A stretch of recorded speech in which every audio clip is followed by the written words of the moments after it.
안녕하세요. 사연 읽어주는 남녀입니다. 오늘도 와주셔서 감사드리며 그럼 오늘의 사연 바로 소개해드리겠습니다. 안녕하세요. 최근까지 인생에서 정말 별의별 꼴을 다 보고 겪은 30대 여성입니다. 살아가다 보면 늘 좋은 날만 있는 것이 아니고 때로는 강풍이 불어와 정신을 번쩍 들게 만드는 일도 생기기 마련이죠. 하지만 아무리 그렇다고 해도 영화나 드라마에서 볼 법한 그런 일이 제 인생에서도 생길이라는 것까진 상상해 본 적도 없었어요.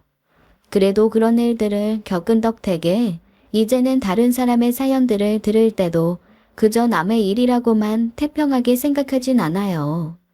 여러분들도 제가 겪은 기막힌 이야기를 들으면서 세상에는 참 상종 못할 쓰레기도 많고 별의별 사연도 존재할 수 있다는 걸 알아주셨으면 좋겠네요. 저는 서울에서 약사 일을 하는 부모님 밑에 태어나 무남 동녀 외동딸로 성장했어요. 결혼 이후 저희 부모님은 동네의 조그만 규모가 아니라 꽤 큰 규모의 도매 약국을 인수한 뒤에 함께 운영하셨는데요. 두 분 모두 사업 수완도 좋으셔서 몇 년 지나지 않아 약국이 입주한 건물까지 매수하시기도 했죠. 그 덕택에 저는 어려서부터 경제적으로 별 어려움 없이 자랐고 하나뿐인 딸이었기 때문에 부모님의 사랑도 독차지하면서 행복한 어린 시절을 보냈답니다. 이때까지만 해도 전 제 앞길에 그저 장밋빛 꽃길만이 펼쳐져 있을 줄로만 알았어요. 그렇게 남들처럼 평범하게 대학까지 졸업한 뒤 서울에 있는 디자인 회사에 취업해서 그래픽 디자이너 일을 하던 저는 막 30살이 되던 해에 한 남자를 알게 됐죠. 사실 이전에 사귀었던 남자와 좋지 않은 문제로 헤어졌던 탓에 한동안 연애 따윈 하고 싶지 않았어요. 그런데 친하게 지내던 대학 선배가 참 괜찮은 남자가 있다면서 계속 절 꼬드기더라고요. 그 말에 혹하여 소개팅을 받았던 게 화근이었습니다. 지금도 그때로 다시 시간을 되돌릴 수만 있다면 절대로 한평생 혼자 늙어 죽는 한이 있더라도 결코 그 소개팅 자리에 나가지 않을 거예요. 안녕하세요. 박인철이라고 합니다. 장세희 씨 맞으시죠? 정말 반가워요. 실례일 수도 있지만 제가 우연히 세희 씨 사진을 엿보고 너무 미인이라서 계속 소개시켜달라고 졸랐거든요. 솔직히 남자의 첫인상은 그다지 나쁘진 않았어요. 나쁘긴커녕 오히려 호감형에 가까웠달까요. 보통 사기꾼들이 그럴싸한 외모와 언변을 기본적으로 갖춘 것처럼요. 그렇게 첫 만남부터 서로의 매력에 이끌린 우리 두 사람은 1년 남짓 굴에 댈 듯 뜨거운 사랑을 나누었고 결국 결혼까지 꼴이나게 됐죠. 하지만 제 결혼 생활은 지옥과 다름없었습니다. 주변에서 결혼한 인생 선배들 얘기를 들어보면 결혼 이후 연애 때의 모습을 유지하는 배우자가 그렇게 드물다던데 그게 제게도 해당할 거라는 걸 당연히 당시엔 알지 못했었죠. 남편은 결혼한 지 1년도 채 지나지 않아 저에게 폭력을 휘둘렀어요. 그걸로도 모자라 다른 여자와 외도까지 저질렀고요. 저는 스스로 독한 여자가 되자고 다짐했답니다. 그래도 남편이랍치고 이번 한 번만 용서해주자 이런 식의 약한 마음을 품었다간 제 인생이 그야말로 풍비박산 나버릴 것 같아서 차라리 깨끗이 정리하는 쪽을 택한 거였어요. 그렇게 제 나이 34, 요즘같이 미혼들이 넘쳐나는 세상에서 아직 젊다고 할 수 있는 이른 나이에 벌써 전 이혼녀가 되고 말았답니다. 그래도 이혼을 후회했던 적은 단 한순간도 없었어요. 물론 그 과정이 순탄하지만은 않았죠. 모든 게 끝난 이후 전 홀가분한 마음으로 똥 한 번 잘못 밟았다는 셈 치기로 했어요. 제 앞에 펼쳐진 새로운 제2의 인생을 더욱 씩씩하게 살아가려고 했고요. 그런데 이혼하고 2년 뒤 새 삶을 시작하려는 제 발목을 끈질기게 붙잡고 늘어지는 기이한 사건이 발생하게 됩니다. 사건의 서막은 제가 다니는 회사에서부터 시작됐어요. 갑자기 동료들이 은근슬쩍 저를 피한다는 사실을 느끼고 나서부터 뭔가 이상하다는 것을 직감하게 됐죠. 처음엔 그저 내 착각인가 싶었지만 직장 내 수근거림과 따돌림은 하루아침에 심각한 수준으로 번져갔어요. 이뿐만이 아니었죠. 여러분들 혹시 저주 인형이라는 것 들어보셨나요? 옛날 사극에서 보면 후궁들이 중전이나 자신의 라이벌을 저주하기 위해 지푸라기로 만든 인형을 들곤 이상한 말을 중얼거리며 바늘로 콕콕 찌르거나 화살을 쏘기도 하잖아요. 빨간 글씨로 제 이름까지 새겨진 그 저주 인형이 집으로 떡하니 배달된 것을 보자 정말이지 너무 놀라고 무서워서 모골까지 송연해지더라고요. 그리고 이게 고작 시작일 뿐이라는 사실을 얼마 못 가 저는 깨닫게 됐죠. 그 뒤부턴 매일같이 끔찍한 악몽의 연속이었어요. 저와 관련된 근거 없는 그 소문을 벽보로 만들어 아파트 단지 전체에 덕지덕지 붙여놓질 않나, 주민들의 우편함에 제 신상과 이용 경력까지 폭로하는 불법 전단지를 빼곡하게 꽂아놓질 않나, 참을 수 있는 한계를 완전히 넘어섰더군요. 이 정도면 단순한 악행인 수준이 아니라 범죄나 다름없었어요. 전 대체 누가 저한테 이런 끔찍한 짓을 벌이고 있는지 곰곰이 생각해 보았죠. 이때 가장 먼저 떠오른 사람이 있었는데요. 바로 제 전남편이라는 작자였어요. 상상만으로도 치가 떨리는 내 인생의 원수이자 악연이요. 이혼 이후에도 대체 내게 무슨 미련이 그렇게 많이 남아 이런 짓을 하나 도저히 이해가 가진 않았지만 그 인간이라면 결코 제가 행복해지길 바라지 않을 거라는 생각이 들더라고요. 제가 겪었던 속사정에 복잡하게 얽힌 실타래를 풀어가기 위해선 그 끔찍했던 인간과의 결혼 생활을 폭로하지 않을 수가 없는데요. 저도 입이 더러워지기 싫으니 웬만해선 그 인간 얘기를 꺼내고 싶지 않지만 애초에 시작을 그런 인간과 했으니 스스로 발등을 찍었다고 밖엔 표현할 길이 없어 씁쓸하네요. 3살 연상의 전 남편은 술을 좋아하는 사람이었어요. 단순히 좋아하는 범주를 넘어서서 어떨 땐 술이랑 왼술을 진 게 아닌가 싶을 만큼 남의 잔에 남아있는 술까지도 제 입안으로 몽땅 털어놔야 직성이 풀리는 인간이었죠. 전 남편 직업이 제약회사 영업사원이었거든요. 영업직이라는 게 아무래도 스트레스를 많이 받는 직업이잖아요. 그래서 전 연애 때만 해도 전 남편이 직장 스트레스 때문에 술을 자주 마시는 건 줄로만 알았어요. 오늘도 또 술이야? 어제도 많이 마셨잖아. 그렇게 하루가 멀다 하고 들이부었다간 자기 정말 간 망가질 수도 있어. 괜찮아. 건강검진 받았는데 글쎄, 내 간이 거의 신생아 정도로 깨끗하다고 나왔다니까. 난 유전적으로 튼튼하게 타고났어. 친가족도 그렇고 외가족도 그렇게 이 술을 들이붓는데도 간암으로 죽은 사람 한 명도 없는 걸 보면 어차피 다 유전에 의해서 좌우되는 거라고. 대체 뭘 믿고 이렇게 큰 소리를 땅땅 치는 건지 저는 약사인 부모님께 다른 건 몰라도 건강에 대해선 결코 과신하지 말라는 말을 들으며 살아왔는데 전 남편은 본인 건강에 대한 자부심만큼은 정말 1등이었어요. 그래도 이 정도쯤은 뭐 애교로 봐줄 수도 있었죠. 진짜 큰 문제는 따로 있었거든요. 전 남편에게 술만 마시면 크고 작은 문제를 일으키는 주벽이 있다는 것을 알게 된 건 결혼 후 고작 반년이 지났을 무렵이었어요. 전 남편과 가깝게 지내며 종종 술도 함께 마시던 회사 동료에게서 오밤중에 갑자기 전화가 걸려왔던 거예요. 강남의 한 주점에서 술을 마시다가 옆자리 커플과 사소한 시비가 붙었는데 이 인간이 다짜고짜 커플 중 남자에게 쌍욕을 퍼붓더니 주먹까지 휘둘렀다고 하지 않겠어요. 이 장면을 목격한 남자의 여자친구가 즉시 경찰에 신고를 했고요. 경찰서로 연행해서 조사를 진행하려는데 그 와중에 경찰한테까지 뻑뻑 대들면서 계속 거부하고 있다는 거예요. 심각하면 공무집행 방해죄가 추가되어 돌이킬 수 없는 상황이 될까봐 너무 놀란 저는 동료가 말해준 주소로 급히 달려갔죠. 그런데 세상에나 그 인간은 자기가 언제 그랬냐는 듯 완전히 만취해 술집 바닥에 골아 떨어져선 코까지 드르렁드르렁 골며 자고 있는 게 아니겠어요. 황당한 경찰은 어떻게든 남편을 일으켜 세워 경찰서로 데려가기 위해 끙끙대고 있었고요. 술을 마시고 있던 주변 사람들은 저마다 핸드폰을 꺼내서 이 웃기지도 않는 장면을 촬영하고 낄낄거리느라 정신이 없었죠.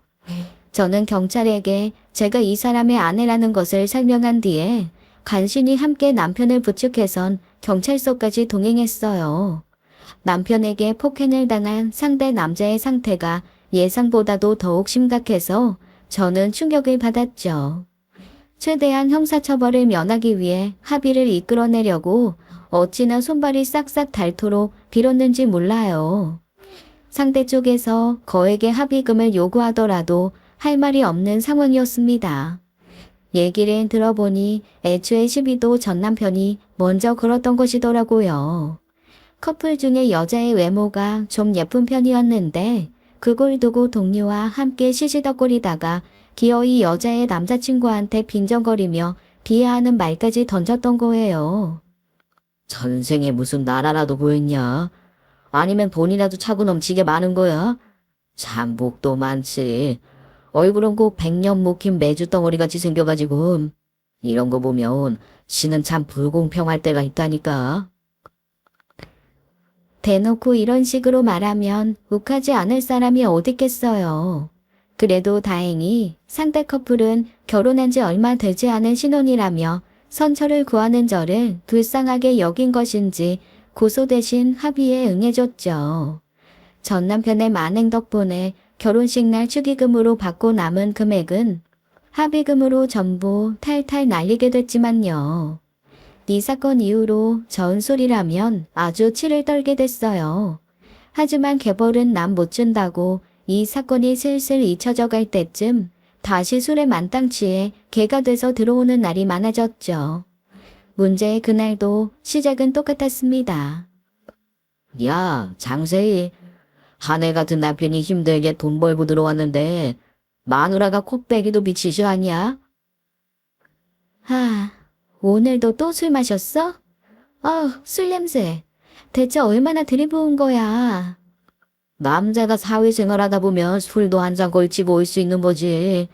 넌 마누라가 돼갖고 맨날 하나하나 남편한테 지적질이 나고 말이야. 버르장머리가 글러먹었어. 술에 취한 벌건 얼굴로 혀는 잔뜩 꼬부라져선 시비를 거는 모습을 보고 있자니 이 남자가 정말 내가 그토록 사랑했던 그 남자가 맞는지 의심까지 들 정도였어요. 뭐가 어째? 버르장머리? 사회생활 오빠 혼자서만 해. 나도 매번 잔업에 야근이다 뭐다 힘들어. 그딴 말 짓거리려면 최소 자기 마누라 손에 물 한 방울 안 묻힐 수 있을 만큼 능력이 돼야 하는 거야. 이게 근데 보자 하니까 매번 사람 거슬리게 하네. 야, 내가 연애 때는 네가 아무리 잘난 맛에 살아도 그러려니 하고 귀엽게 봐줬지만 지금은 아니야. 넌 어차피 다 잡은 물고기나 다름없는데 지금도 내 눈에 네가 그렇게 귀여워 보이겠냐?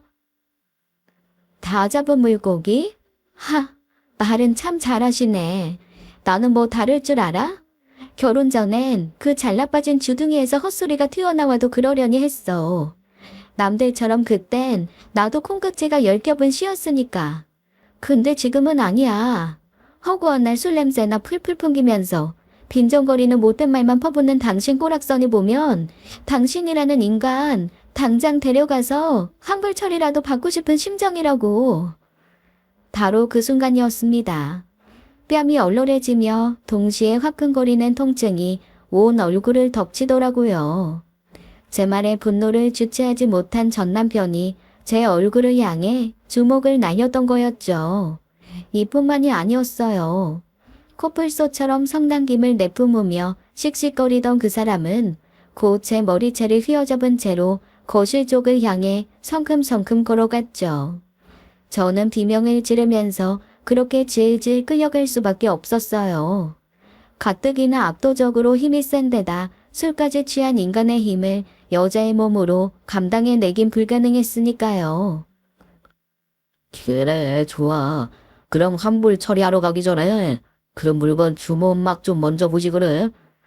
이래봬도 심한 한을 두어서 너처럼 재수 없는 것들 버르장머리 고쳐주는 거 하나는 기가 막히게 잘할 자신 있거든. 이날 밤의 기억은 지금에 와서 떠올려봐도 그저 악몽이라고밖엔 표현할 수가 없어요.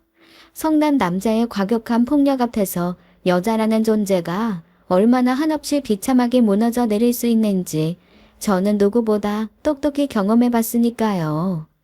전 남편은 제 입에서 기어이 잘못했다는 용서의 말이 나올 때까지 폭력을 멈추지 않았고 이날의 일로 인해 저는 코뼈가 골절되는 부상을 입어 전치 3주의 판정을 받았습니다. 다음날 술에서 완전히 깬 남편은 또다시 언제 그랬냐는 듯 처참한 제 몰골을 보곤 그제야 심각한 상황을 인지했죠. 2번 다시 술을 먹지 않을 거고 죽도록 잘못했다며 싹싹 빌어봐야 제 마음은 전혀 동하지가 않았어요. 그럴수록 한때나마 내가 사랑했던 남자가 고작 이런 인간이었다는 사실이 너무나 비통하고 한탄스러웠을 뿐이었죠. 가정폭력을 당하는 여자들의 삶이 비참해지는 이유는 처음 그런 일을 당한 이후 단칼에 잘라내지 못했기 때문이라고 해요. 이번 한 번만 용서해주자는 그 결심이 결국 스스로를 결코 빠져나올 수 없는 지옥 속에 빠뜨리는 셈이죠. 부모님에게도 맞아본 적이 없이 애지중지 자랐던 저에게 전 남편의 폭력은 너무나 충격적인 일이었고 그렇게 전 이혼을 결심하게 됐습니다. 변호사를 선임한 뒤 남편의 폭력으로 인한 병원 진단서와 지난번 폭행 시비로 거액의 합의를 본 사실까지 최대한의 증거를 끌어모았고요. 상습적 주폭으로 인해 더 이상의 결혼 생활을 유지할 수 없다는 입장을 고수하며 이혼 소송을 진행하기로 마음먹었죠. 그나마 둘 사이에 아직 아이가 없다는 점이 결과적으로는 다행이었어요. 그런데 더 웃긴 게 뭔 줄 아세요? 소송을 진행하던 도중 글쎄 이 인간이 몰래 바람을 피워왔다는 사실까지 밝혀졌던 거예요.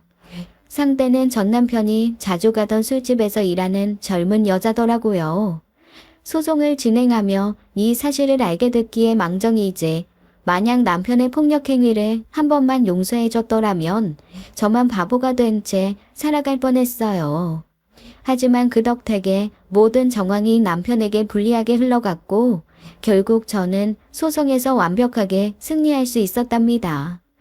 그날 가정법원 앞에서 전 남편이 악에 받쳐 제게 던졌던 비수 같은 말을 저는 여전히 잊지 않고 있어요. 날 이 모양 이 꼴로 만든 너 절대 가만두지 않을 거야. 네가 감히 날 우스운 구경거리로 만들어 놓고 무사할 줄 알아? 두고 봐. 난 절대로 네가 행복하게 사는 걸 그냥 지켜볼 수 없으니까. 이미 다 끝난 사이라곤 해도 이런 악담을 듣다 보니 절로 온몸에서 소름이 돋더라고요. 그러니 그 후로 몇 년의 시간이 흘렀다곤 해도 갑작스럽게 제 삶 속에서 불길하고 이상한 일들이 연이어 발생하다 보니 저는 당연히 제일 먼저 전 남편을 의심할 수밖에 없었어요. 내키진 않았지만 사건의 진상을 파헤치기 위해 저는 이혼 이후 처음으로 전 남편이 혼자 살고 있는 집에 찾아갔습니다. 헌데 뜻밖에도 전 남편은 그곳에 없더라고요. 현재는 다른 사람이 들어와 살고 있는 것을 보고 처음엔 그저 이사를 갔을 거라고만 추측했어요. 하지만 한때나마 시댁 식구였던 족속들에겐 도저히 연락을 취할 마음이 들지 않아 저는 전 남편과 가장 친한 친구이자 제 결혼식 사회까지 봐주었던 재승 씨에게 전화를 걸었어요. 그런데 재승 씨의 입에서 생각지도 못했던 뜻밖의 이야기를 듣게 됐답니다. 인철이 지금 구치소에 있어요. 술자리에서 어떤 사람을 때리고 도망쳐서 특수폭행 혐의로 입건됐거든요. 아직 재판 중이긴 한데 그리 희망적이진 않아요. 에휴, 걔가 술 먹고 사람 때린 게 하루 이틀이 아닌지라. 인철이도 참 술이 웬수죠. 술만 먹으면 그렇게 사고를 쳐드니. 재승 씨의 말을 듣는 순간 저도 모르게 오싹한 기분이 들었죠. 그 인간이 지금 구치소에 있다는 건 제게 그런 짓을 한 범인이 아니라는 얘기가 드는 거잖아요. 그렇다면 저에 대한 악소문을 퍼뜨리고 다니는 원흉은 대체 누구라는 건지 제 머릿속은 무척 혼란스러워지기 시작했습니다. 전 차분히 머리를 가라앉히려 노력하며 계속해서 생각을 해보았죠. 그러다가 두 번째로 의심 가는 인물을 딱 떠올리게 됐어요. 바로 전 남편과 한 세트라고 할 수 있는 전 시모와 신우였죠. 저는 결혼 전에도 시모와 신우를 별로 좋아하지 않았습니다. 전 남편의 주폭 때문에 이혼을 결심한 건 맞지만 그 김에 시모와 신우와도 영영 인연을 끊어버릴 수 있다는 사실이 참 후련했을 정도로요. 경제적으로 부유했던 우리 집안과는 다르게 전 남편은 좀 어렵게 살아온 사람이었어요. 대학 시절에 강경화로 아버지를 잃었다고 하더라고요. 가정 경제를 책임졌던 아버지가 병에 걸리자 그때부터 온 가족이 모아둔 돈으로만 사느라 결국 가정 형편이 기울 수밖에 없는 상황이었죠.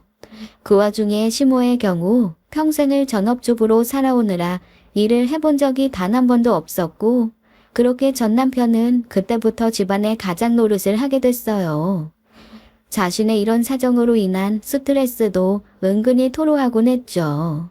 더구나 신우는 학교를 졸업한 이후에도 일자리를 구할 생각 없이 빈둥거리기만 했고요.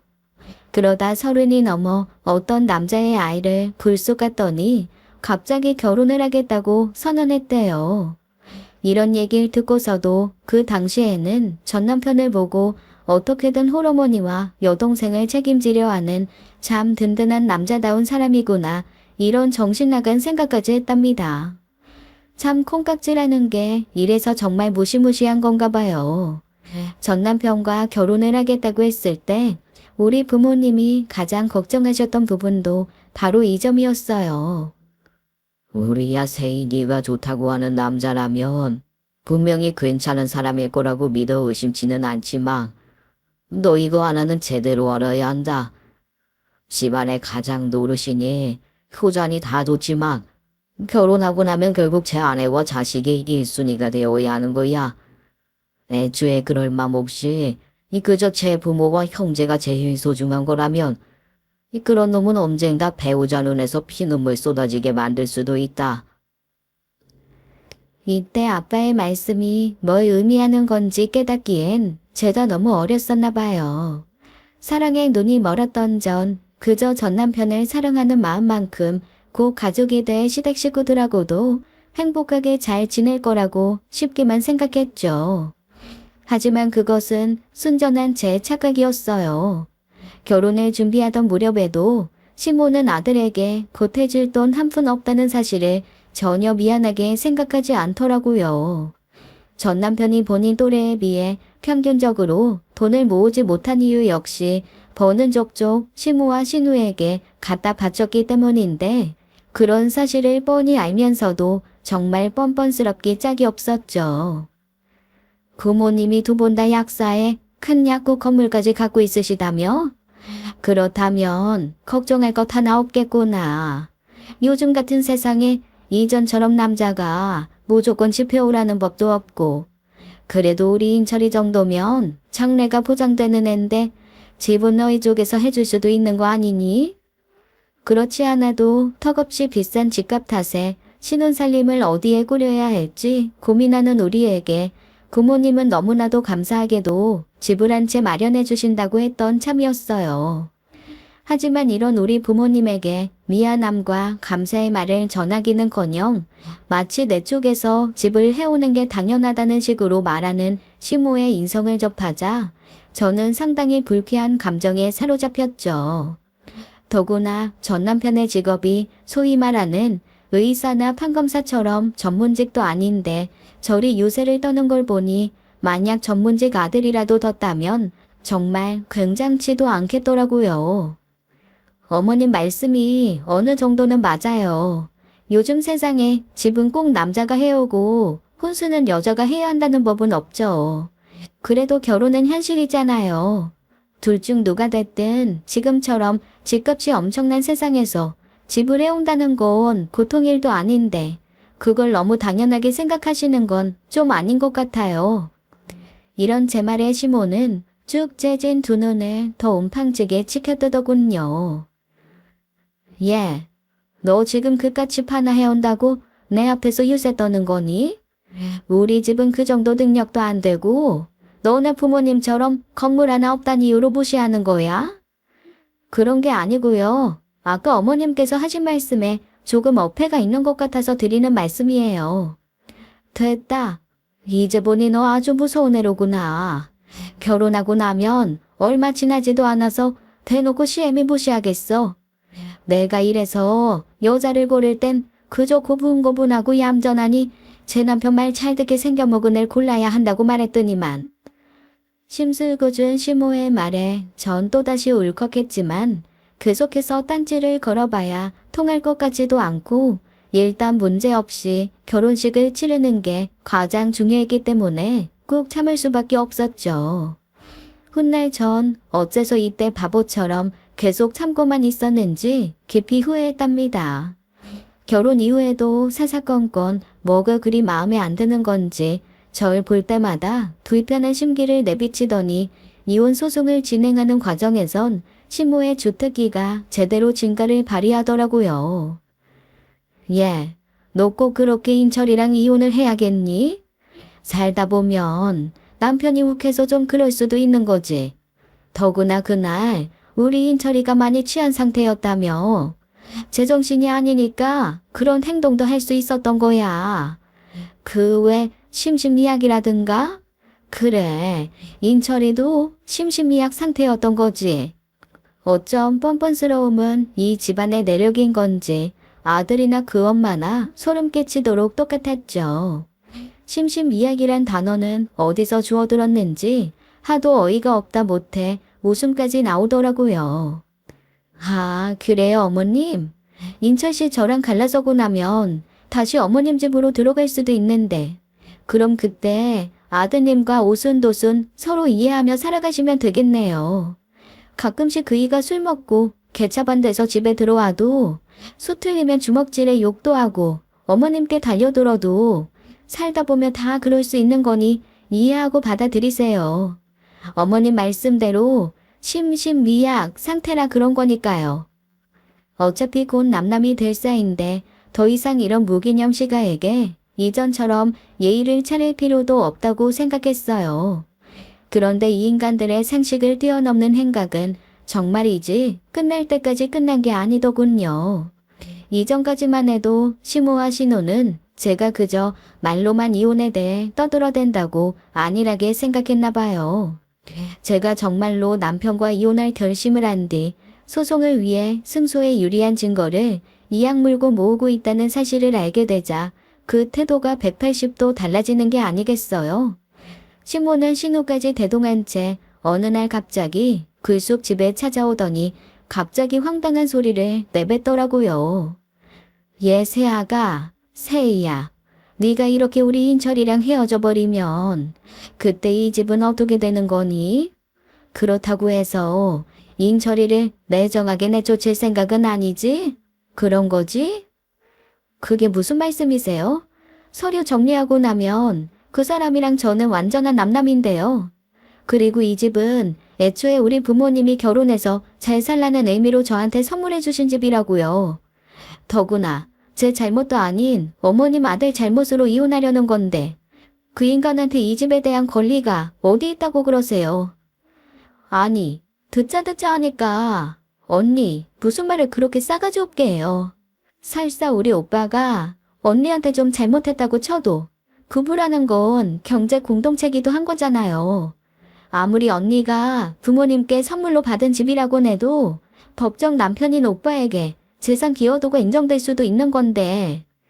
아, 진짜 무식하면 용감하다더니 아가씨, 나름대로 어디서 주워들은 지식은 꽤 있는가 본데요.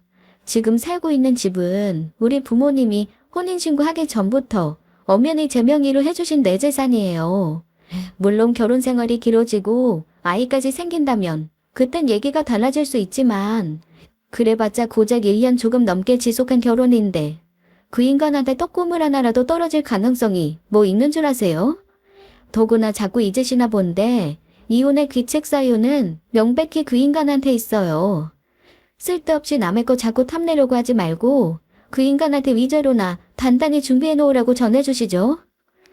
제가 눈 하나 까딱하지 않고 따지자 갑자기 태세 전환이라도 할 기세인지 시모는 제 앞에 납작 엎드린 채 두 손을 모아 싹싹 들기 시작했어요. 아가, 내가 우리 인철이 대신 사과하마. 다 내 아들 버르장머리 없게 키운 내 잘못이니까. 그러니 모진 말만 하지 말고 우리들 좀 가엾게 여겨주면 안 되겠어? 솔직히 넌 가진 게 많지 않니? 사돈 댁도 건물주에 굳이 이 집 아니더라도 부모님 사는 집도 있고. 근데 난 아무것도 없어.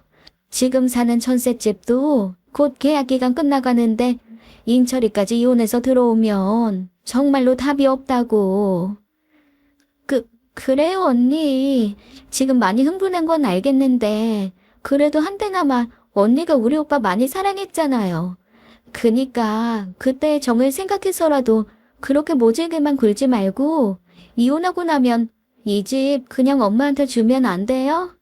언니 결혼 전에 우리 엄마한테 앞으로 며느리 노릇 제대로 하고 싶다고 말했죠?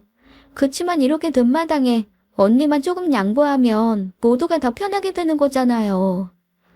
이들의 망언에 저는 순간 할 말을 잃어버렸습니다. 그래요. 명색이 엄마와 여동생이라는 이들은 소위 말하는 기생충과 같은 인간이었던 거죠. 그전까지 전시모는 아들 덕에 먹고 살았는데 이제 그런 아들이 이혼까지 당해 아내 집에서 쫓겨나게 생겼으니 앞으로 남은 인생 어떻게 살아가야 할지가 까마득하게 여겨졌던 거예요. 그래도 이런 이들을 가족이라 생각하며 가장 노릇을 했던 전 남편이 오히려 불쌍하게 여겨질 정도더라고요. 참, 답 없는 사람들이네요. 그렇게 궁색하게 남의 피나 빨아먹으면서 살 생각들 하지 마시고 나가서 일자리라도 구해보던가요. 그리고 아가씨는 왜 저한테 자꾸 그러는 거예요? 그렇게 엄마랑 오빠가 애틋하고 가여우면 본인 남편한테 가서 직접 도와달라고 하세요. 그분 다 이제 남이나 다름없는 저한테 애원하지 마시고 앞으론 그 잘난 아드님과 오빠한테 가서 사정하시라고요. 하긴 그 인간 그나마 저한테 위자료까지 주고 나면 얼마나 돈이 남아있을진 잘 모르겠지만요.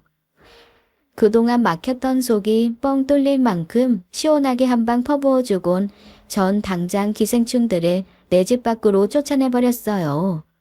그리고 이혼 소송에서도 당당히 승리를 거머쥐었죠. 그렇게 이들의 만행이 여기에서 그쳤냐고요?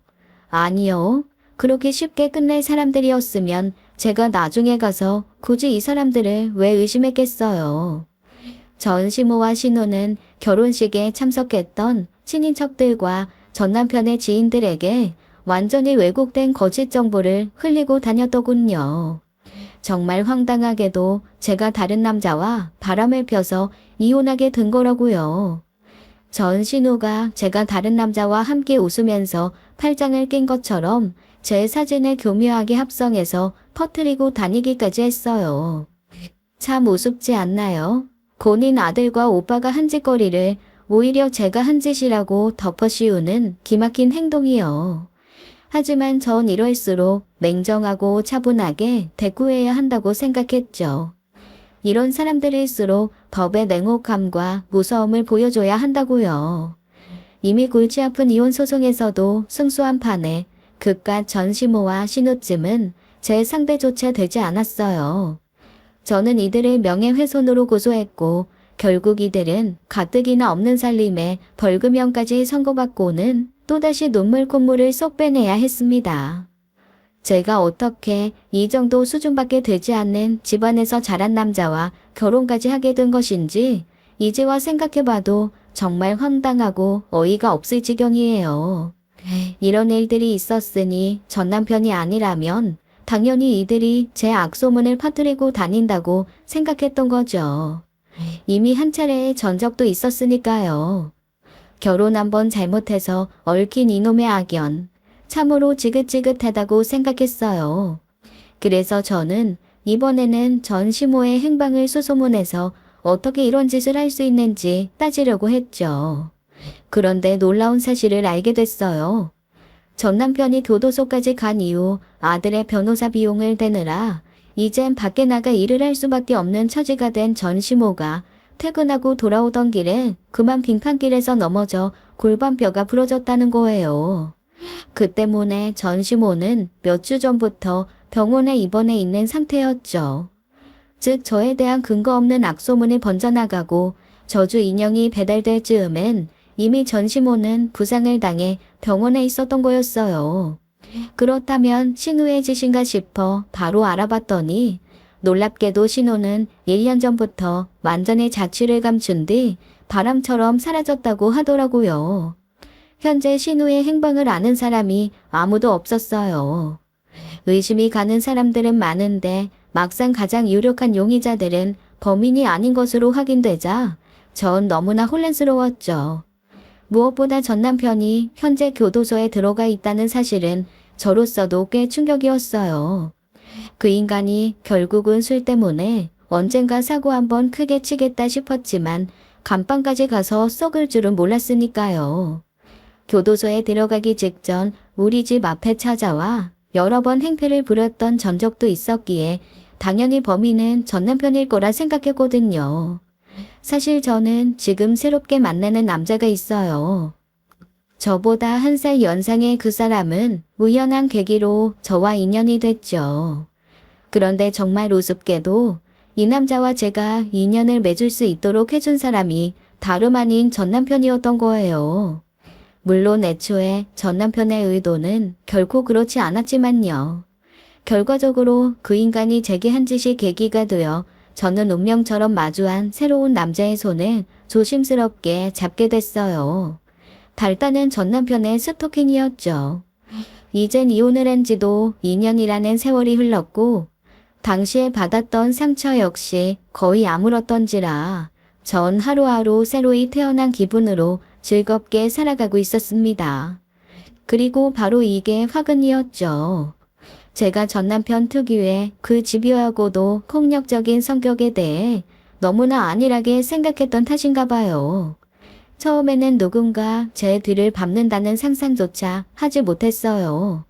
출퇴근길에 차가 막히는 게 싫어서 전 되도록 출퇴근을 지하철로 하는데요. 언젠가부터 지하철역에서 집으로 돌아가는 길에 자꾸 누군가가 제 뒤를 밟는 것 같다는 섬뜩한 기분이 드는 거예요. 주변 사람들이 많을 땐 그런 느낌이 없었어요. 밤늦은 시각 제가 야근을 하고 늦은 귀가를 하거나 인적이 뜸할 때 그 의문의 그림자는 제 뒤를 집요하게 쫓았죠. 전 별의별 생각이 다 들었어요. 내가 뉴스에서나 보던 그런 끔찍한 범죄의 표적이 든 건가 싶어 덜덜 떨리는 몸으로 재빨리 집을 향해 걸음을 재촉했습니다. 그러던 어느 날이었어요. 세야. 누군가 제 이름을 부르더니 재빨리 저를 앞질러 앞을 막아서는 게 아니겠어요? 엄마야, 깜짝이야. 누구세요? 나야, 당신 남편. 들어와 잘 지냈어? 어둑한 가로등 아래에서 전 남편의 얼굴을 확인하는 순간 전 너무나 놀랐죠. 당신이 왜 여기 있어? 내가 여기 사는 건 어떻게 알았는데? 신혼집 때문에 전시모와 계속 갈등을 빚었던 일 때문에 전 이혼을 하자마자 신혼집을 내놓은 뒤 곧장 다른 집으로 이사를 갔는데요. 이 인간이 뜬금없이 2년 만에 제 눈앞에 떡하니 나타나니 당연히 당황스러울 수밖에 없었죠. 나랑 헤어지고 나서 얼마나 잘 먹고 잘 사나 그동안 늘 궁금했는데 너 여전히 잘 사나 보네. 이야, 야 여기 집값도 꽤 하는 동네잖아. 참 능력 있다니까. 너 작년에 승진도 했더라. 미쳤어? 여기가 어디라고 당신이 왜 나타나? 그리고 내 뒷조사까지 했어? 우리 이혼한 지 벌써 2년이야. 각자 딜로 갈라선 세월이 얼만데 뭘 바라고 또 이렇게 질척거려? 네가 왜 내 남편인데? 그래. 넌 예전에도 항상 그렇게 이기적이었지. 남편이랑 시어머니는 어떻게 되든 말든 항상 자기 자신만 생각하는 애였어. 네가 이렇게 잘 사는 동안 나랑 엄마 어떻게 살았는 줄 아냐? 고소당한 우리 엄마랑 유정이는 여기저기 소문 다 퍼져서 얼굴도 들고 다니지 못했어. 나도 결국 회사에서 잘리는 바람에 우리 모두 1년 내내 손가락만 빨고 살았다고. 다 큰 성인들이 손가락만 빼고 살았다는 게 자랑이야? 그리고 애초에 잘못은 너나 엄마랑 네 여동생이 한 거잖아. 네 여동생이 내가 바람핀 것처럼 합성해서 사진 퍼뜨리는 바람에 나야말로 그거 해명하고 다니느라 얼마나 고생했는 줄 알아? 전 남편과 그 식구들을 알고 난 뒤 저는 이 세상에 양심이라는 걸 아예 갖지 못한 채 태어난 그런 부류들도 있다는 사실을 뼈저리게 알게 됐어요. 그리고 그 다음 말을 듣는 순간 전 제 귀를 의심할 수밖에 없었습니다. 그러지 말고 우리 다시 시작하자. 정말 미쳤다고밖엔 생각할 수가 없더라고요. 나도 너한테 그러고 나서 나름대로 반성 많이 했다. 그리고 넌 어떨지 모르지만 난 아직도 널 사랑해. 헤어지고 2년 동안 단 한 번도 네 생각을 안 했던 적이 없어. 그러니 세희야, 제발 나한테 기회 주면 안 될까? 저는 비명이라도 지르고 싶은 심정을 꾹 참은 채 이 바퀴벌레보다도 더 끔찍한 인간의 얼굴을 죽일 듯이 노려보았죠. 헛소리하지 마. 뭐, 날 사랑해. 난 지금도 네 생각만 하면 온몸에서 소름이 돋아. 그날 밤 네가 나한테 한 행동, 코뼈가 부러졌을 때의 그 고통, 떠올리기만 하면 트라우마가 돼서 이혼하고서도 반년간 정신과 치료를 받았을 정도라고. 한 번 깨진 그릇은 다시 붙인다 한데 불안전해서 결국 또다시 산산조각 날 수밖에 없어. 너랑 다시 시작하느니 난 차라리 이 자리에서 혀끼 물고 죽을 거야. 차라리 죽는 게 더 나을 정도라고. 나도 모르게 언성이 높아졌는지 몇몇 주민들이 속닥거리며 가까이 다가오는 모습이 보이더군요. 전 남편은 급히 주위를 둘러보더니 다행히 몸을 획 돌려 왔던 길을 되돌아갔습니다. 하지만 문제는 이걸로 끝이 아니었다는 거예요. 그 뒤로 그 인간은 아주 본격적으로 노골적인 스토킹을 시작했어요. 집 앞에 주문한 적도 없는 커다란 꽃바구니와 선물을 놓고 가질 않나 대놓고 회사 앞에서 기다리기까지. 정말 사람을 미치게 만들 작정인가 보더라고요. 저는 또다시 이사를 고민해야 되는 상황에 처했습니다. 그 인간이 제 인생에 다시 나타난 직후 부모님의 집에 머물며 출퇴근을 했고 한 번 더 나타나서 날 괴롭힌다면 그땐 경찰에 신고할 생각을 하고 있었어요. 그런데 이런 제 마음을 읽은 건지 짐을 챙기러 딱 한 번 아파트에 갔던 날 그 인간이 대체 어디에 숨어 있다 튀어나온 건지 불쑥 나타나선 제 팔을 움켜쥔 채 절 강제로 끌고 가려고 했죠. 진짜 미쳤어? 이거 놓으라고. 어디 끌고 가려는 거야? 거세게 저항하며 비명을 질러봤지만 전혀 소용이 없더라고요. 전 이제야 이 인간이 결코 긴 말을 내뱉은 게 아니라는 걸, 제 인생에 또 다른 위기가 닥쳤다는 것을 깨닫게 됐습니다. 바로 그때였어요. 거기 지금 뭐 하는 겁니까? 당장 그 손 놓지 못해요? 목소리가 들리는 방향을 향해 고개를 돌리자 웬 남자가 미간을 잔뜩 찌푸린 채로 우리 쪽을 향해 성큼성큼 걸어오고 있었어요. 그 남자를 본 전 남편의 미간 역시 험악하게 구겨졌죠. 넌 또 뭐야? 썩 안 꺼져? 남의 일에 쓸데없이 참견했다간 본전도 못 찾는 수가 있어. 상대방 동의 없이 강제로 물리력 행사해서 끌고 가려는 행위, 그거 엄연히 납치이고 범죄라는 거 알고 있죠? 그쪽이야말로 썩 안 꺼지면 지금 당장 경찰 부를 거예요. 당신이 뭔데? 나 이 여자랑 살았던 전 남편이야. 다시 잘해보려고 하는 건데 당신이 왜 여기에 끼어들어? 험한 꼴 보기 전에 가던 길이나 가시오. 그때 남자가 한 걸음 가까이 다가와 내 팔을 붙들고 있는 전 남편의 손을 힘껏 움켜쥐었어요. 내가 이 여자 남자친구니까 그렇다. 뭐? 전 남편? 어디 전 남편 주제에 감히 내 여자친구한테 손을 대? 홍밥 한번 먹어줘야 정신 차릴래? 야, 친구 중에 검사 있어서 내 입김 한 번이면 손 쓸 수 있는데 어때?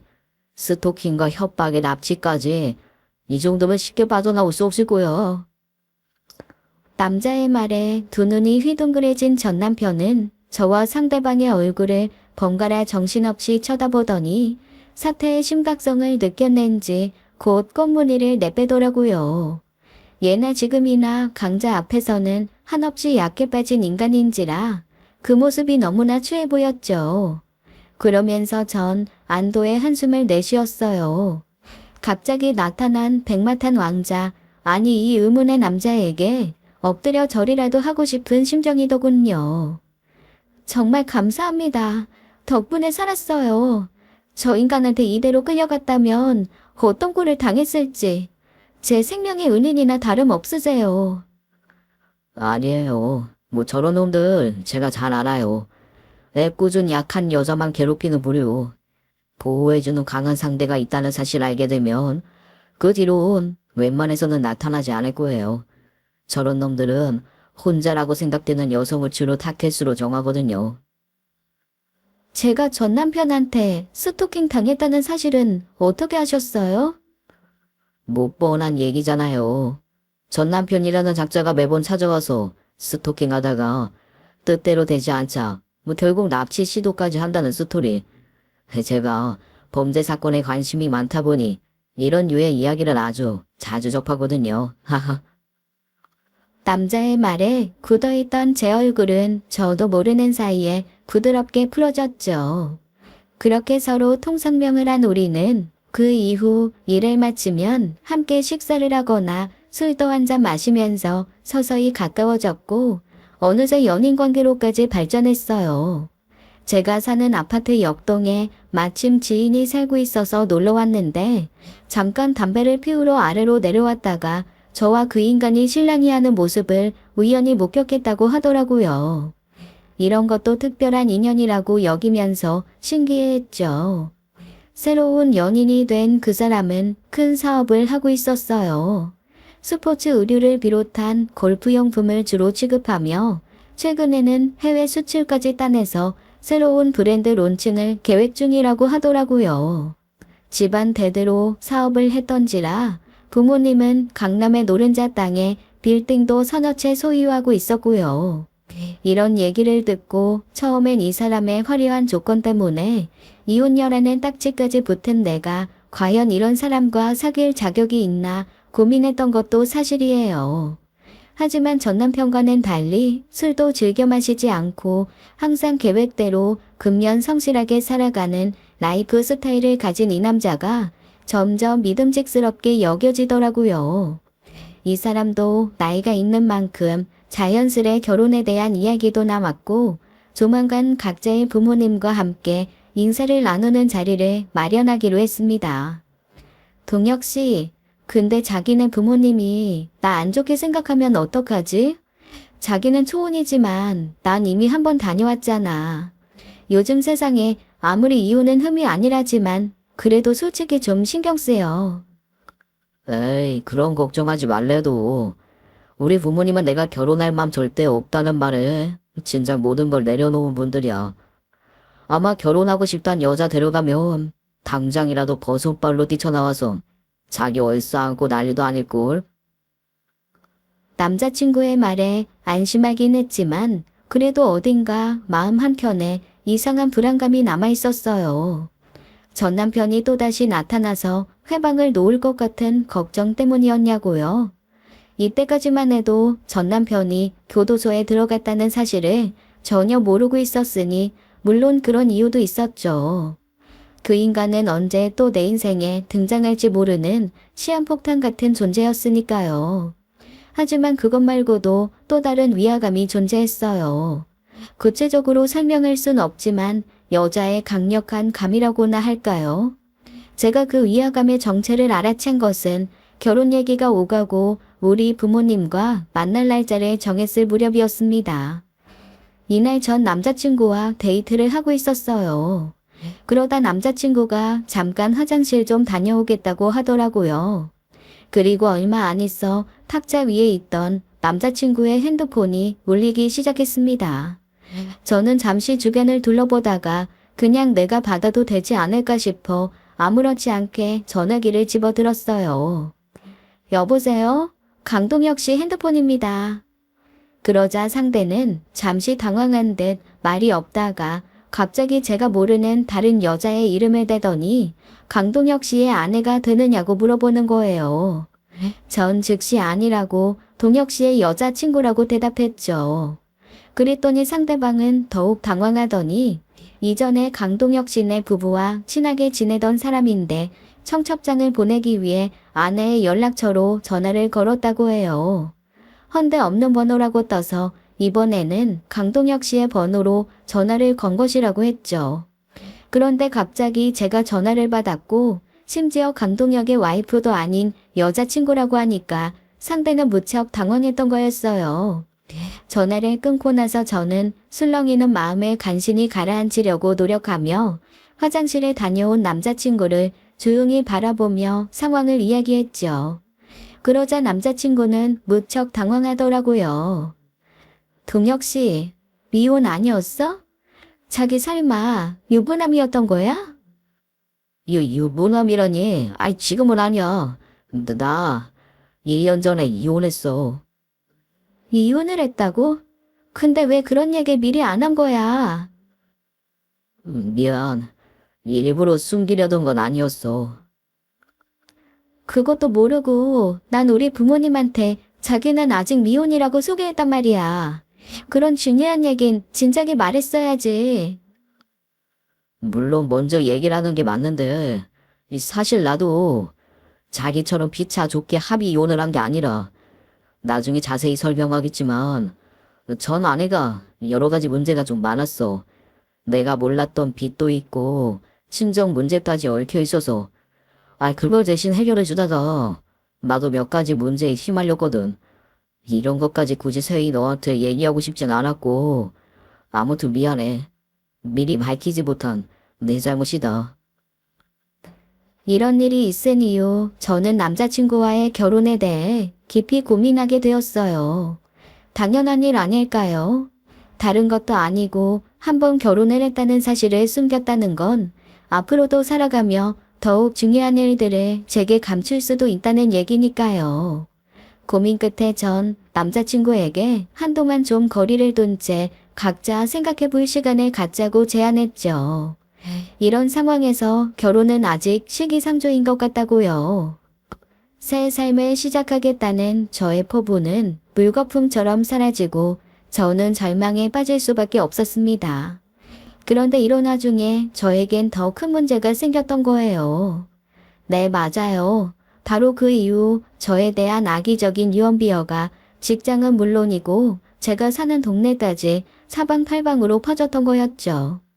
남자친구와 잠시 거리를 두고 미래에 대한 고민을 하는 동안 회사 내에서 조금씩 이상한 분위기가 감지되기 시작했어요. 처음엔 사람들의 수군거림이었어요. 화장실을 갈 때나 엘리베이터를 탔을 때 다른 부서의 사람들이 자꾸 저를 두고 수군거린다는 느낌을 받았던 거예요. 복도를 지나칠 때도 몇몇의 여직원들이 저를 두고 손가락질을 하며 알 수 없는 귓속말을 소곤거리는 모습을 목격한 적도 있었어요. 그들은 저와 눈이라도 마주치면 마치 못 볼 꼴이라도 봤다는 듯 황급히 고개를 돌리며 저를 피하곤 했죠. 이쯤 되니 단순한 저의 착각이 아니라는 결론이 나오더라고요. 저는 평소 친하게 지내던 동료에게 가서 최근 직장 내에서 벌어지고 있는 이상한 분위기에 대해 넌지시 떠보려고 했는데요. 글쎄, 저와 매번 점심도 같이 먹고 술자리도 자주 가졌던 동료조차 점심 약속이 있다는 핑계를 대며 노골적으로 저를 피하는 게 아니겠어요. 이렇게 전 부서 내에서는 물론 직장 전체에서 거의 왕따나 다름없는 신세가 되고 말았죠. 이유를 도통 알 수가 없으니 더욱 답답했어요. 그러던 어느 날 회사 내 구내식당에서 저는 여직원들이 저를 두고 수근거리는 소리를 기어이 듣고 말았답니다. 저 여자야? 남편 죽이고 보험금 타서 다른 남자랑 재혼한다는 여자가? 당연히 전 제 귀를 의심할 수밖에 없었어요. 식판을 내려놓고 이런 미친 소리를 짓거리는 여직원에게 다가가서 당당하게 드물었죠. 저기요, 지금 뭐라고 하셨어요? 방금 한 말 저한테 한 거 맞죠? 그들은 제가 이렇게 대놓고 다가와선 바로 따질 줄은 전혀 예상하지 못했나 보더라고요. 깜짝 놀라 얼굴이 홍당무처럼 새빨개진 채로 식판을 들고 허겁지겁 자리를 일어나는 게 아니겠어요. 어이가 없었던 전 그 자리에 그저 멍청하게 서서 대체 이게 무슨 상황인지 빙글빙글 돌아가는 머릿속을 진정시키느라 정신이 없었습니다. 저는 계속해서 저를 피하는 친한 동료에게 단도직입적으로 물어봤어요. 미네 씨, 지난번부터 왜 자꾸 날 피하는 거야? 회사 분위기도 예전 같지 않고. 나한테 불만이 있으면 직접적으로 얘기를 해야 알지. 사람 하나 바보로 만드는 것도 아니고 대체 왜들 이래? 솔직히 말해봐. 뭔가 있는 거지? 그치? 이런 내 말에 한동안 목석처럼 입을 꾹 닫고 있던 동료는 업무 도중 제게 카톡 하나를 보내더라고요. 퇴근 후에 잠깐 얘기 좀 하자는 내용이었어요. 그렇게 전 퇴근을 하고 동료와 함께 근처에 있는 꼬치집에 가서 소주를 시켜놓곤 자초지종을 들을 수가 있었습니다. 회사 내 홈페이지에 사내 직원들만 글을 올릴 수 있는 게시판이 있는데 익명으로 운영되기 때문에 설사 누가 글을 올린다고 해도 신원 확인은 어려웠는데요. 지난주 그 게시판에 누군가 저에 대한 이야기를 올렸다는 거예요. 사실 전 지금껏 회사 홈페이지 게시판에 들어가 본 적이 별로 없었어요. 신입 때는 호기심에 몇 번 들어가 보긴 했지만 익명으로 운영된다 한들 어차피 임직원들은 누가 올린 건지 전부 알 수 있지 않을까 싶은 마음에 별 관심을 두지 않았거든요. 익명의 그 누군가는 디자인 부서에 있는 장세희 과장이 전 남편을 죽이고 받은 보험금으로 현재 떵떵거리면서 살고 있으며 새로운 남자까지 꼬셔서 재혼을 준비 중이라는 비교적 매우 구체적이고 그럴싸한 내용을 올렸다고 하더라고요. 게시판을 관리하는 인사부 담당자가 뒤늦게 이 글을 발견하곤 급히 삭제했지만 이미 신입 직원들을 통해 일파만파 퍼진 글은 부서 내 단톡방에 전해졌고 그로 인해 회사 전체가 이러한 내용에 대해 전부 알게 됐다고요. 사실을 알게 된 저는 너무나 기가 막혀서 그만 할 말을 잃고 말았어요.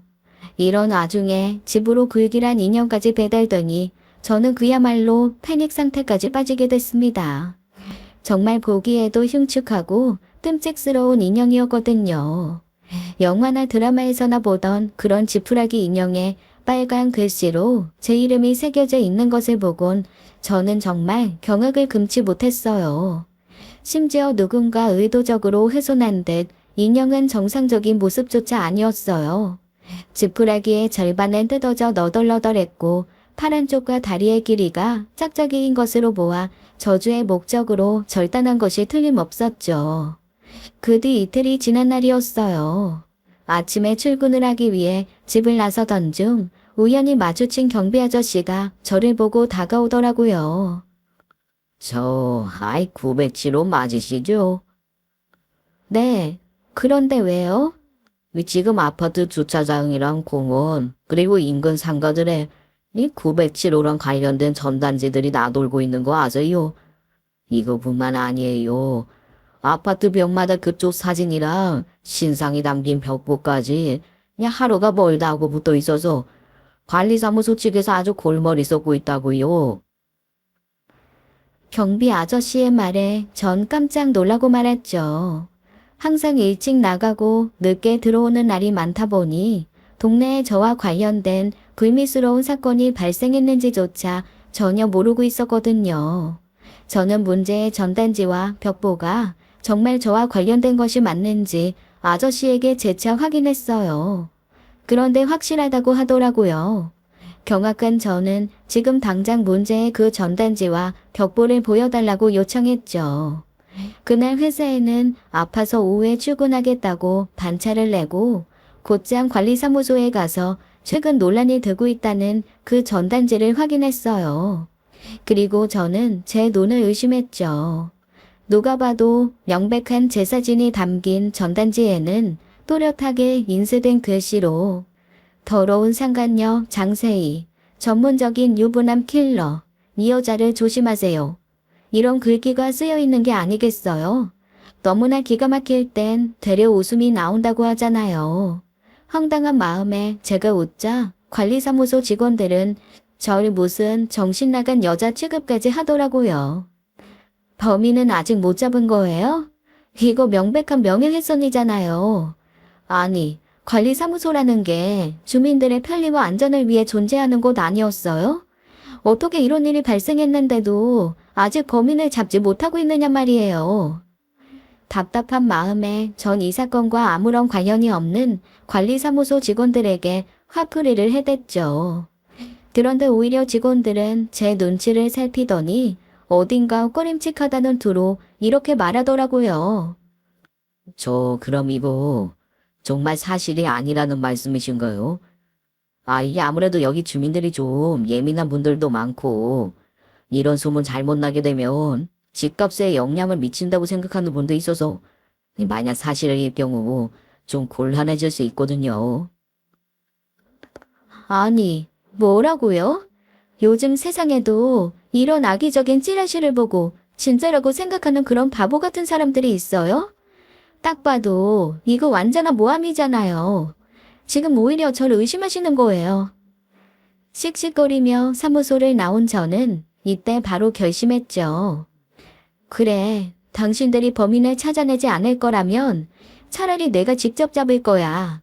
요즘 세상에 돈이라면 안 되는 게 하나 없는데 이런 비열한 짓거리나 하는 인간을 잡아내지 못할 이유가 어디 있겠어? 저는 머릿속으로 다시 한번 유력한 용의자 후보들을 치러보았어요. 전 남편의 경우 가장 의심스러웠지만 이 사건들이 벌어지기 전 교도소에 갔으니 당연히 용의자가 될 수 없고 전 시모 역시 병원에 있으니 이런 짓을 할 수가 없었죠. 심지어 최근엔 치매 증세까지 심해져서 면회조차 불가능하다고 하더라고요. 그렇다면 남은 사람은 단 하나, 흔적도 없이 사라져버린 신우였어요. 바로 이 여자가 내게 이런 짓을 저질렀구나 싶은 확신이 든 저는 신우의 행방을 추적하기 위해 실력 좋은 흥신소를 수소문해서 현재의 제 상황을 상세하게 이야기했죠. 저는 이런 상황에서 신우가 가장 의심이 된다고 말하며 사라진 전 신우를 찾아달라고 요청했어요. 생각보다 더욱 많은 비용이 들어갔지만 그만큼 실력을 장담한다는 곳이라 이번에야말로 반드시 범인을 잡겠다는 생각만으로 두 주먹을 불끈 쥐었답니다. 하루하루 흥신소의 연락만을 기다리며 회사에서의 따가운 시선들도 어떻게든 버텨냈어요. 이번 기회에 사표를 내고 차라리 이직을 할까 싶은 생각도 했지만 일단 그 모든 건 범인을 잡고 나서 결정하기로 했죠. 그리고 흥신소에 의뢰한 지 정확히 일주일 뒤 저는 드디어 전 신우의 행방을 알게 됐습니다. 그런데 너무나 예상 밖의 결과가 나온 거 있죠. 전 신우는 글쎄 남편에게 이혼을 당한 이후 모든 걸 탈탈 털린 채로 거의 거지굴이 됐다고 하더라고요. 예전에도 그런 낌새가 보이더니 결혼 생활 도중 거하게 돈 사고를 쳤나 보더라고요. 그것도 한두 번이 아니라 꽤 여러 번을요.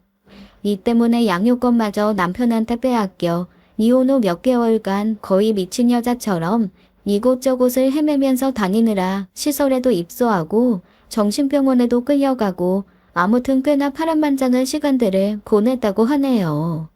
그러더니 현재는 자신에게 큰 도움을 주었던 신부님이 계신 성당에서 봉사활동을 하면서 종교에 귀의하여 새 삶을 살고 있다고요. 전 흥신소 직원의 말을 전부 믿진 않았어요. 사람이 그렇게 한순간에 변할 수 있다는 것이 과연 가능한 일일까요? 전 신우의 성격을 알고 있는 저는 지금 종교에 귀의했다는 것도 봉사활동을 한다는 것도 죄다 쇼일 가능성이 높다고 그렇게 생각했죠. 그래서 전신우가 거의 살다시피 한다는 한 성당에 직접 찾아갔어요. 제 눈으로 똑똑히 확인하기 전까진 도저히 믿을 수가 없었거든요. 신우는 저를 보더니 크게 놀란 것 같았어요. 한동안 눈을 크게 뗀 채 믿을 수 없다는 듯 제 얼굴을 바라보더니 갑자기 다가와선 두 손을 와락 잡는 것이 아니겠어요. 언니, 세희 언니 맞죠? 정말 보고 싶었어요. 언니 얼굴 보니까 잘 지내시는 것 같아서 다행이에요. 보고 싶었다고요? 솔직히 우리가 피차 보고 싶어 할 만한 사이는 아니지 않았나요? 전 신우에게 좋은 감정이라곤 씨알도 없었던 저는 당연히 퉁명스러운 말을 내뱉을 수밖에 없었죠. 언니가 아직 절 싫어하는 거 알아요. 당연히 그렇겠죠. 우리 식구들이 언니한테 한 짓이 있는데. 전 그때 정말 철이 없었어요. 변명 같겠지만 결혼할 마음이 전혀 없는 상태에서 아이부터 덜컥 생기는 탓에 얼떨결에 시작한 결혼 생활이 너무 불행했거든요. 그래서 스트레스 풀 상대가 필요했나 봐요. 항상 구질구질 궁상맞게 살았던 엄마와 나랑은 달리 늘 귀티나고 빛나는 새언니가 솔직히 질투나기도 했고요.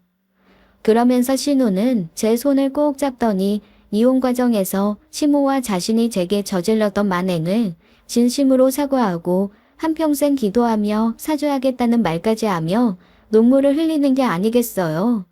저도 사람인지라 신우가 이렇게까지 나오니 혹시 내가 번짓소를 잘못 찾았나 싶은 생각까지 들더라고요. 신우의 얼굴 그 어디에서도 거짓의 흔적 따위는 보이지 않았으니까요.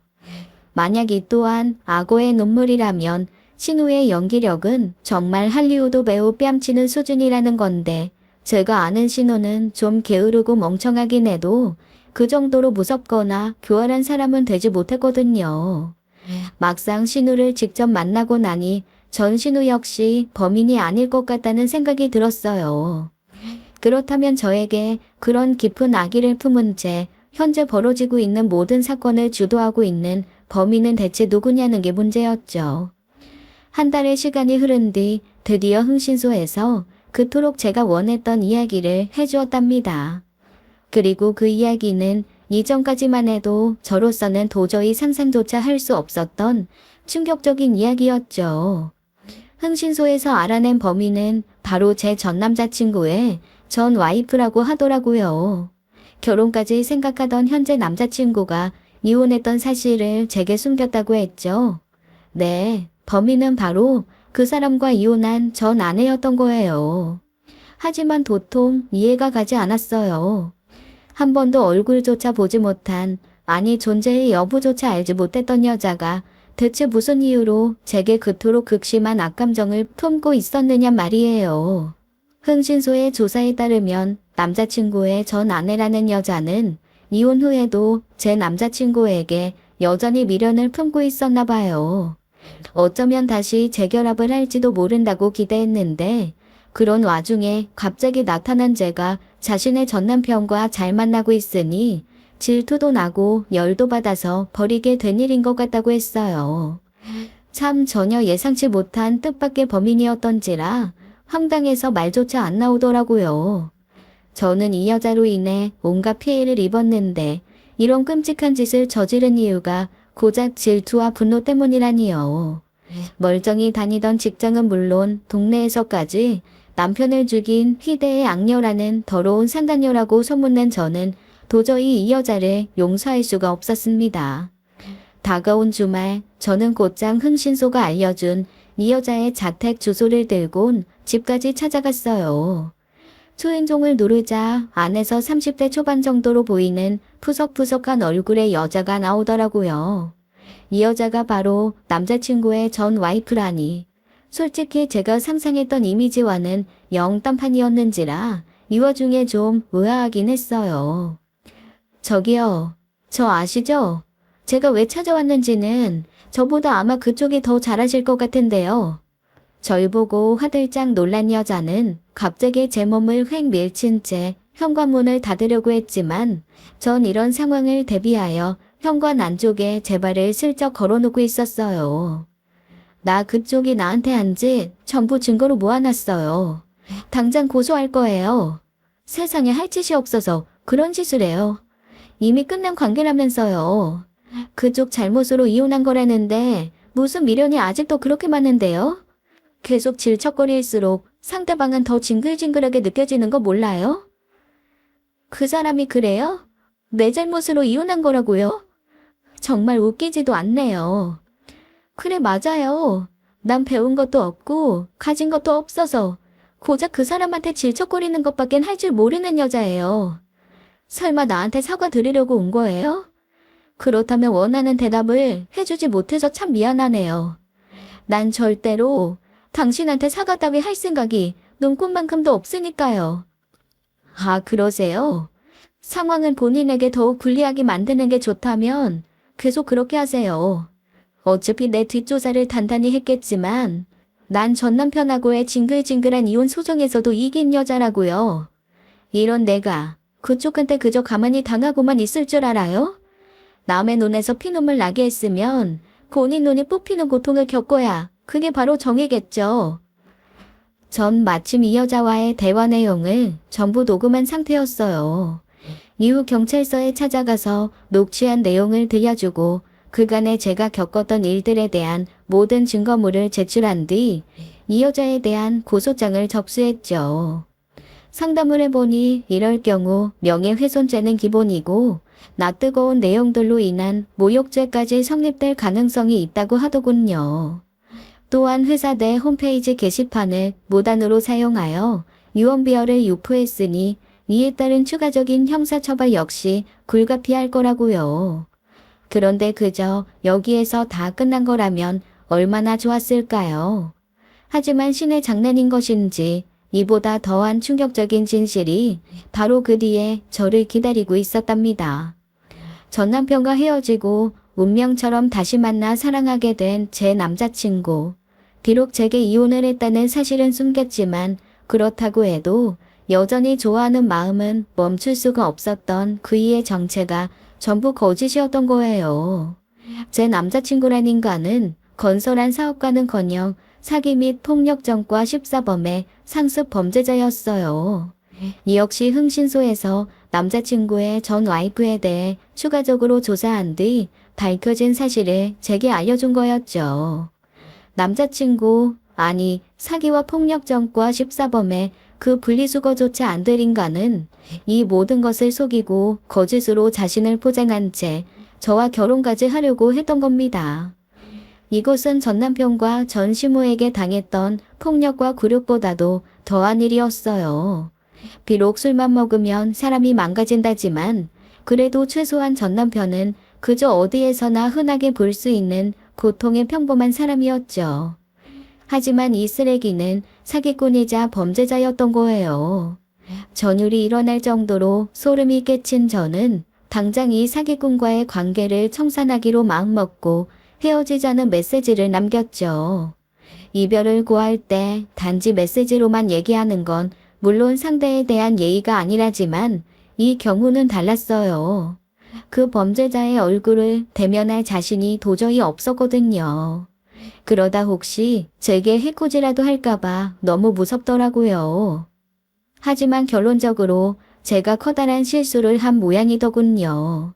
그저 헤어지자는 이별 통보를 담은 메시지 한 통만 보내면 마치 그동안의 일이 없었던 것처럼 들이라는 건 순전한 제 착각이었습니다. 제 주변에는 우리 부모님을 비롯하여 법을 준수하고 그저 선량하게 사는 모범 시민만이 가득했기에 이런 범죄자들의 습성을 미처 파악하지 못했던 거죠. 퇴근 후에 아파트에 도착한 뒤 차문을 열고 나오는 순간 저는 눈앞에 흡사 저승사자처럼 서 있는 그놈의 모습을 보고 그야말로 시겁했습니다. 급히 주변을 두리번거리며 소리라도 지르려고 했지만 너무 놀라 얼어붙은 몸뚱이가 도무지 말을 듣지 않더라고요. 이 순간을 틈타 그놈은 제 팔을 움켜쥐곤 마구 흔들어대며 미친 듯이 욕설을 퍼부어대기 시작했어요. 저는 마치 지킬 앤 하이드처럼 완벽한 양면성을 지닌 채 그동안 제가 봐왔던 모습과는 완전히 다른 남자의 모습을 그저 충격적인 시선으로 바라볼 수밖에 없었습니다. 야, 장세희, 감히 네가 나를 기만해? 헤어지자고? 헤어지자는 한마디를 그저 툭 내뱉기만 하면 내가 오냐 그래 좋다 헤어지자 이렇게 수숨이 나올 줄 알았어? 어림없는 소리 하지 마. 넌 절대 나한테서 벗어날 수 없어. 내가 어떻게 붙잡은 기회인데 이걸 놓칠 줄 알아?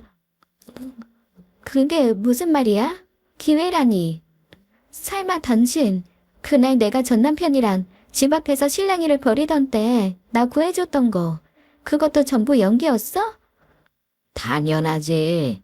야, 넌 명색이 똑똑하다는 애가 그렇게 현실 감각이 없냐? 드라마도 아니고 현실에서 결정적인 순간에 어떻게 그런 일이 진짜 생길 수 있냐? 참, 순진하다고 해야 할지, 헛똑똑이라고 해야 할지. 이 동네에 내가 아는 사람이 살고 있는 건 사실이야. 일종의 내 사업 파트너랄까? 여기 오가면서 담배 피우다가 가끔 너랑 그 전 남편인지 뭔지 아는 놈이 싸워대는 걸 구경했지. 근데 계속 구경만 하다 보니 왠지 이 기회를 잘만 잡으면 뭔가 저 여자를 구슬일 수도 있을 것 같은 거야. 원래 여자라는 건 마음이 약해져 있을 때 적훈하면 더 잘 넘어오는 법이거든. 전 남친, 아니 이 쓰레기에 경악할 만한 발언에 저는 머리끝까지 분노하여 순간 두려움도 있고 이놈의 따귀를 날려버렸죠. 사업 파트너 같은 소리 좋아하네. 사업 파트너가 아니라 사기 파트너겠지. 이미 너에 대해 전부 알게 됐어. 네 전마누라인가 뭔가 하는 여자가 중간에서 뻘짓을 해댄 덕택에 네 진짜 정체에 대해 알게 됐으니 오히려 네 마누라한테 고마워해야겠다. 이런 제 말에 이 인간의 미간이 험하게 찌푸려지더라고요.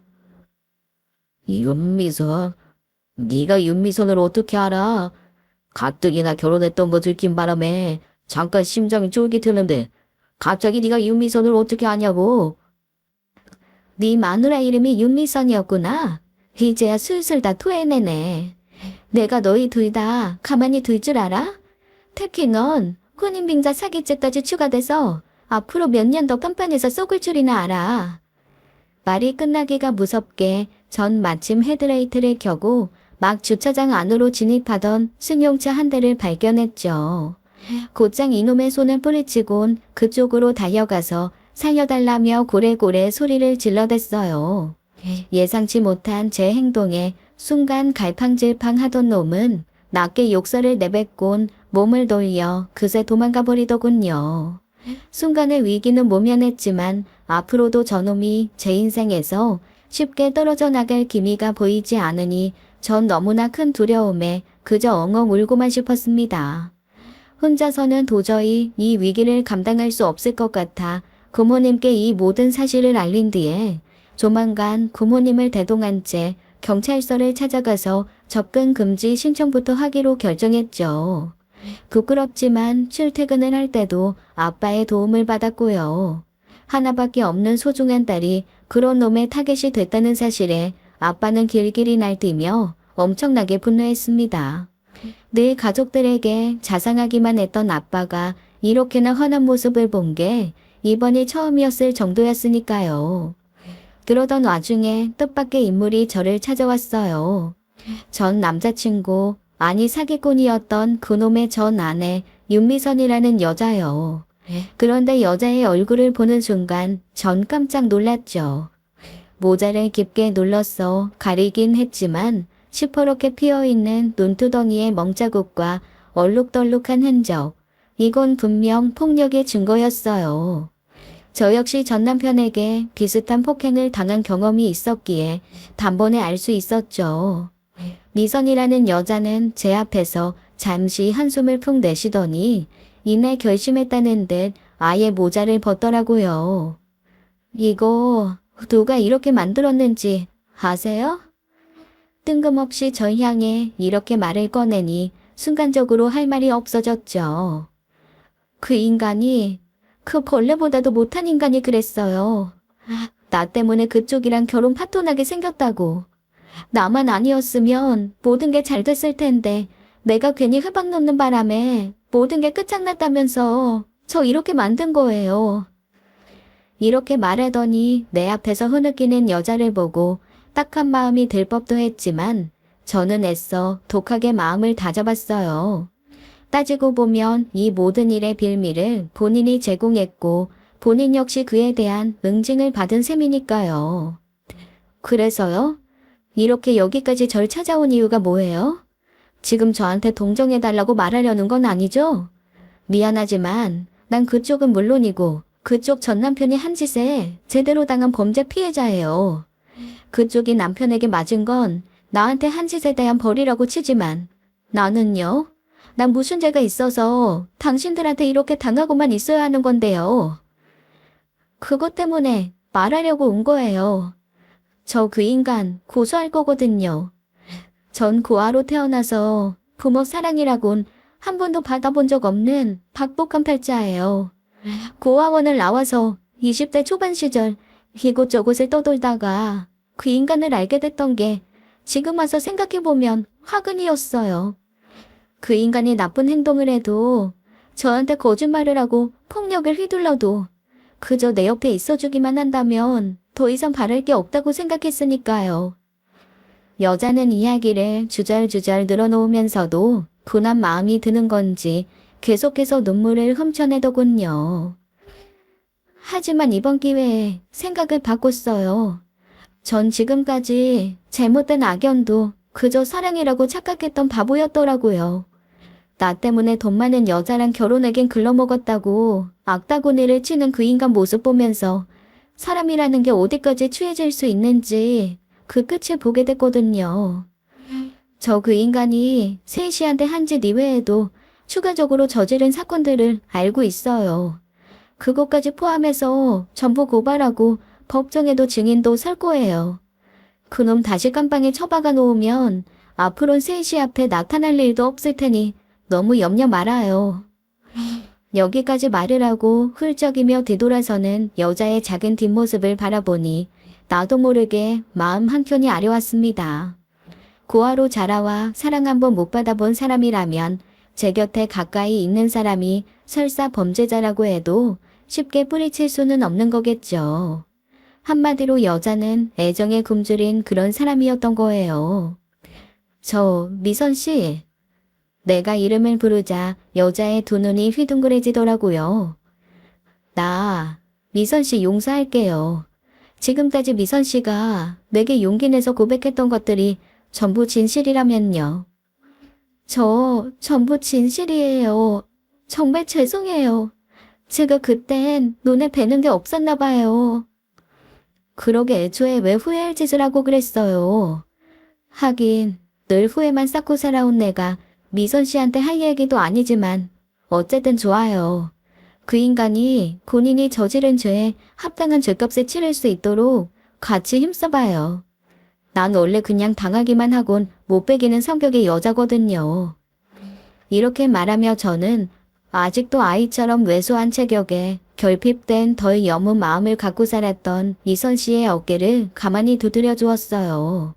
그 사기꾼의 결말은 어떻게 되었냐고요?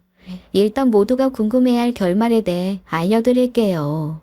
미선 씨는 제게 말했던 그대로 경찰서에 직접 찾아간 뒤 그놈의 지난 범죄 행각에 대해 샅샅이 고발했어요. 물론 그 행위를 입증한 증거들도 벌써 많이 갖고 있더라고요. 이런 걸 보면 미선 씨는 그런 인간은 언제든 자신의 뒤통수를 칠 거라는 사실은 본능적으로 알고 있었던 듯해요. 그 사기꾼은 저에게 친 사기 행각뿐만이 아니라 이미 불법 도박과 코인 사기에까지 연루가 돼 있더라고요. 거기에 함께 사기를 치려던 동업자와 어긋나서 그 동업자에게 상해까지 가한 혐의까지 있었어요. 뿐만 아니라 특수폭행의 공갈죄까지. 전 대체 어떻게 이런 인간의 면모를 일찍이 깨닫지 못했던 걸까요? 저는 결심 공판과 1심 재판까지 모두 방청하러 법원에 갔습니다. 미선 씨가 증인석에 등장해서 지금껏 있었던 모든 일을 담담히 진술하는 모습까지 봤고요. 결혼 생활을 하던 도중 그 인간에게 상습적인 가정폭력을 당했던 사실까지 모두 진술하던데 그 모습을 끝까지 지켜보기 힘들어 도중에 조용히 법정 안을 빠져나왔답니다. 그 인간의 재판 결과는 징역 6년이었어요. 형량이 아쉽긴 하지만 사실상 솜방망이 처벌이 대다수인 대한민국의 사법부에 큰 기대를 하는 건 무리겠더라고요. 이 정도라도 어쨌든 법의 심판을 받았다는 게 참으로 다행인 일이었습니다. 이후 저는 회사에 사표를 낸 뒤 잠시 머리를 식히기 위해 약 석 달간 혼자서 유럽 여행을 다녀왔어요. 그리고 전 남편과 그 사기꾼, 내 인생의 악역인 이 두 인간이 출소 이후 혹시라도 나를 다시 찾을 가능성을 대비하여 이름까지 개명했죠. 한 번도 결혼을 할 계획은 없냐고 묻는 사람도 있지만 저는 그럴 때마다 마구 도리지를 치며 앞으로의 삶은 그저 혼자서 즐겁게 살아가고 싶다고 말하곤 합니다. 이 세상에서 날 진심으로 사랑해주는 존재는 우리 부모님 이외에는 없는 것 같다고요. 지금까지 제 기막힌 사연 들어주신 여러분께 감사의 말씀 전합니다. 어딘가에서 저 역시 평범한 행복을 찾아 살아갈 거라고 약속드려요. 지금까지 사연 읽어주는 남녀였습니다. 끝까지 시청해주신 여러분 감사드리며 저희는 다음 사연으로 돌아올게요. 감사합니다.